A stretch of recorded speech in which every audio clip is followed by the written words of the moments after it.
Hey, what's up guys? Welcome back to another video. Today I'm recording something different. You already know from the title, an unboxing video. In fact, it's my first unboxing video and I'm pretty excited that it's for my AGV helmet. So this helmet actually came from Australia. One of my mutual friend was traveling and was kind enough to bring it for me. I recorded this video on the 29th of January 2024, the day I got Cheeto delivered. If you haven't watched that video, and since I'm a nice person, I'll put the links down below. Please be nice enough to give it a watch and comment down what you think. Anyway, coming back to today's video, we have the AGV K3SV here. This is the Rossi Winter Test 2016 edition.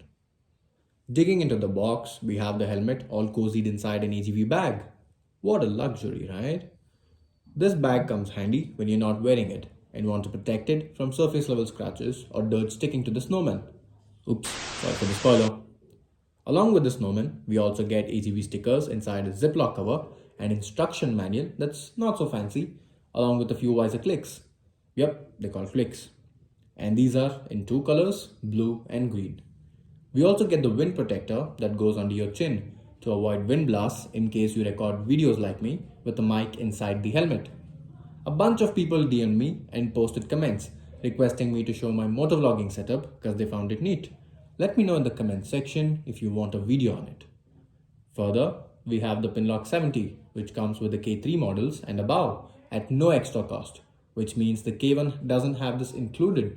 Pinlock creates a double glazing effect, which significantly decreases the difference in temperature between the inside and outside of the visor. In simple words, it prevents fogging. Pinlock comes in 30, 70 and 120 variants, and here we have the 70. Impressive, huh? Pulling the helmet out of the bag, we can see the doctor's number 46 at the back in neon green, which is quite flashy. On the sides, we have the snowflakes signifying the winter test. At the front, we see the AGV branding all bright and bold. Moving to the top, we have a snowman sitting at the center with 3 air inlets under him. Phew! We get 2 other inlets below the visor, which can be opened and closed with a slider from the inside of the helmet. It also comes with a micro opening system, which boosts the airflow right under the visor. Coming to the rear side, we have a cool looking spoiler with 2 air extractors underneath. Since this is the SV edition, which basically stands for sun visor, we get a slightly hard to operate slider on the side, which can be used to bring the sun visor down and pushed back up. I prefer closing this using my brute force technique, something which mankind has been successful at. Pun intended. Both visors have protector films, which should be removed prior to usage.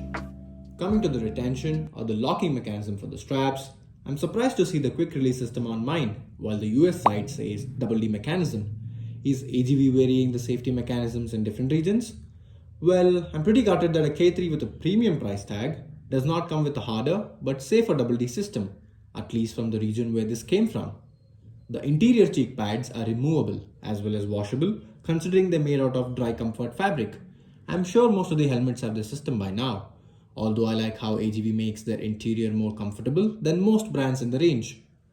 I bought an MS, or rather the medium small size, after a thorough thought and researching deeply about the science behind the sizing of helmets. I was lucky enough to find the exact snug fit with no wobbles or tight squishes. The K3SV weighs about 1450 grams with a buffer of 50 grams for the padding. Talking about the physical technicalities of the build, the shell itself is made out of high resistance thermoplastic with a collarbone safety profile of a contoured base around the sides to reduce the risk of collarbone injuries in a crash. I personally love the shape and how it covers the entire back and upper neck area. Coming to the most requested aspect, the price of this particular model. First thing to know is that it is not sold in India anymore, since it does not come with an ISI certification, which is mandatory here. However, it has the sharp and easy ratings, which are granted after a lot more comprehensive tests. Davies India is in the works of bringing AGV back with a newly homologated series of models. The price? It cost me about 15,000 rupees or 205 Australian dollars to be precise, only because it's from Australia. I did inquire with a few local vendors who'd get it hand carried from countries like Thailand with a hefty price close to 35,000 rupees. I surely did save quite a lot with my decision, and I'm really proud of that. that's all for this video. I hope I covered most of the things about my helmet. Let me know in the comments if you want to know more, and thanks for watching.